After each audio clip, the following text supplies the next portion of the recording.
तो दोस्तों अगर आपके पास भी प्रॉपर्टी है तो आपके लिए सावधान हो जाने वाली बात है, क्योंकि एक ऐसा गिरोह जो है मार्केट के अंदर है जो कि लोगों की जमीनों पे अवैध कब्जा कर रहा है, साथ के साथ वहां पर मांग रहा है उनसे मोटी फिरौती। तो दोस्तों क्या है मामला, जानने के लिए वीडियो के साथ अंत तक बने रहे, क्योंकि यहाँ पर हम आपको बताएंगे कि आप ऐसे कब्जों से कैसे बच सकते हैं, आपको क्या क्या सावधानियां बरतनी चाहिए, और इसके अलावा अगर आप किसी को केयर टेकर बनाते हैं या कोई प्रॉपर्टी लेते हैं तो आपको कौन कौन सी चीजें जो है टाइमली करनी चाहिए। तो चलिए दोस्तों देर ना करते हुए शुरू करते हैं। नमस्कार दोस्तों, मेरा नाम सचिन राजपूत है, आप देख रहे हैं टेक्निकल सफारी। तो दोस्तों बात ऐसी है कि जो मामला है वो आनंद विहार का है, और आनंद विहार में एक जगह है गोविंदपुरी। इस गोविंदपुरी एरिया में एक कारोबारी ने अपना एक मकान खरीदा था जिसकी उन्होंने रजिस्ट्री भी कराई थी, लेकिन रजिस्ट्री कराने के बावजूद उनके मकान पर कब्जा हो गया। उसका एक रीजन ये था क्योंकि ये जो गैंग है, ये जो गिरोह है, अपने आप को वकील बताकर मकानों पर कब्जा करता है, उसके बाद उनसे मांगता है फिरौती। तो दोस्तों ऐसे में जो है एक वकीलों का जो पेशा है उसे कहीं ना कहीं बदनाम करने वाली एक साजिश रची जा रही है इस गैंग या फिर इस गिरोह के द्वारा। तो दोस्तों सबसे पहले आपको ये समझना होगा कि आपको है ना, सबसे पहले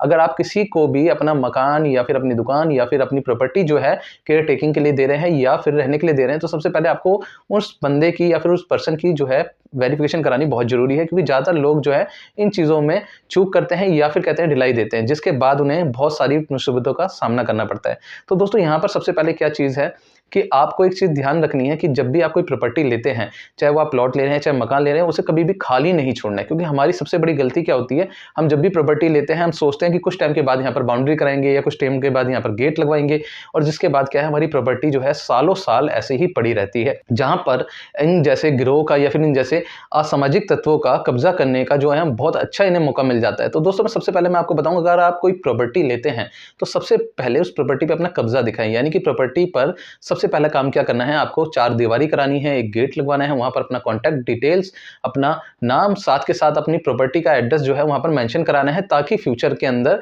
अगर कोई भी आपकी प्रॉपर्टी पे कब्जा करे तो आप तक वो इन्फॉर्मेशन पहुंच सके। इसके अलावा दोस्तों मैं आपको बता दूं, ये तो आ गई आपकी फिजिकल वर्क की। इसके अलावा एक सबसे बड़ी दिक्कत क्या होती है कि हम लोग जब भी कोई प्रॉपर्टी खरीदते हैं तो भाई हम प्रॉपर्टी तो खरीदते हैं जीपीए पे, क्योंकि रजिस्ट्री जो है दिल्ली या फिर अगर हम किसी भी स्टेट की बात करें, रजिस्ट्री पे सिर्फ 30% प्रॉपर्टियां खरीदी जाती है, बाकी 70 से 80% प्रॉपर्टियां जो है ज्यादातर लोग जीपीए पे खरीदते हैं, क्योंकि उनके मन में एक चीज रहती है कि भाई गवर्नमेंट से जो है हमारा टैक्स है ना 5-6% का रजिस्ट्री का, वो हम बचा लें, और वही 5-6% का जो टैक्स की जो आप बचत करते हैं वो पूरी जिंदगी के लिए आपके लिए आफत बन जाती है। तो दोस्तों मैं आपको बता दूं, यहां पर क्या होता है कि हम लोग जब भी रजिस्ट्री कराने के लिए जाते हैं तो रजिस्ट्री करवाते समय भी हम एक गलती करते हैं। वो गलती क्या होती है कि हम कभी भी एमसीडी या फिर कहते हैं कि जो नगर निगम है उससे म्यूटेशन नहीं कराते। म्यूटेशन क्या होती है, म्यूटेशन एक तरीके से आपका ओनरशिप प्रूफ होता है नगर निगम की तरफ से। एक तो आपका रजिस्ट्री हो गया, दूसरा आपका म्यूटेशन हो गया। जब ये दोनों ही एक साथ एक प्रॉपर्टी के आपके पास होंगे तब आप पूरी तरीके से मालिक होंगे। अक्सर क्या होता है कि हम लोग है ना म्यूटेशन नहीं कराते, हम लोग रजिस्ट्री करा लेते हैं या फिर रजिस्ट्री भी नहीं कराते हैं।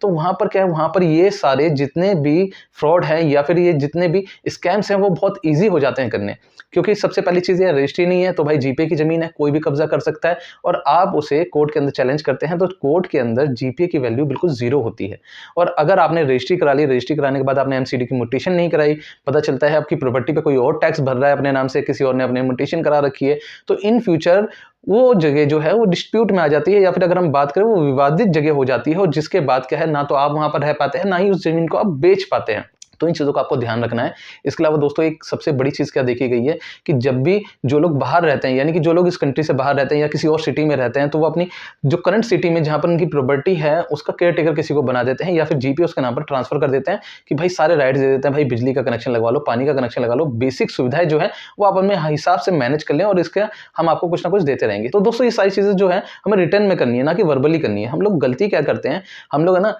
यहाँ पर वर्बली बोल देते हैं कि आप इस जमीन को हमारी जो है मैनेज कर लीजिए, और यहाँ पर स्टार्टिंग होती है कब्जे की, या फिर अगर हम बात करें यहाँ पर स्टार्टिंग होती है आपकी प्रॉपर्टी के ऊपर अवैध तरीके से निर्माण करने की। तो दोस्तों यहाँ पर आपको सबसे पहले जो है एक चीज याद रखनी है कि आप जब भी किसी प्रॉपर्टी को लेते हैं या फिर किसी प्रॉपर्टी पर किसी को भी केयर टेकिंग देते हैं, तो सबसे पहले आपको उनके लिए एक स्पेशल जीपीए तैयार करवानी होगी। अब लोगों के मन में एक सवाल आ रहा होगा कि आखिर स्पेशल जीपीए होती क्या है। तो दोस्तों मैं आपको बता दूं, स्पेशल जीपीए के अंदर आप प्रॉपर्टी जिसे भी हैंड ओवर कर रहे हैं उसके पास सारे राइट्स होंगे प्रॉपर्टी को मैनेज करने के लिए, लेकिन उसके अंदर एक चीज नहीं होगी, वो होगा आप प्रॉपर्टी को सेल नहीं कर सकते हैं। तो ऐसी कंडीशन में जो है आपकी प्रॉपर्टी जो है वो बच सकती है और आप स्कैम से बच सकते हैं। साथ के साथ दोस्तों मैं आपको बता दूं कि जब भी आप कोई प्रॉपर्टी लेने के लिए जाते हैं तो उस प्रॉपर्टी की फिजिकल वेरिफिकेशन जरूर करें, क्योंकि ज्यादातर लोग जो हैं डीलर के ऊपर या फिर अगर हम बात करें कि जो बिल्डर है उस पर आंख मूंद के भरोसा करते हैं, कहते हैं ये हमारे पुराने डीलर हैं, ये पुराने बिल्डर्स हैं। तो दोस्तों देखो यहाँ पर मैं किसी डीलर या फिर बिल्डर के बारे में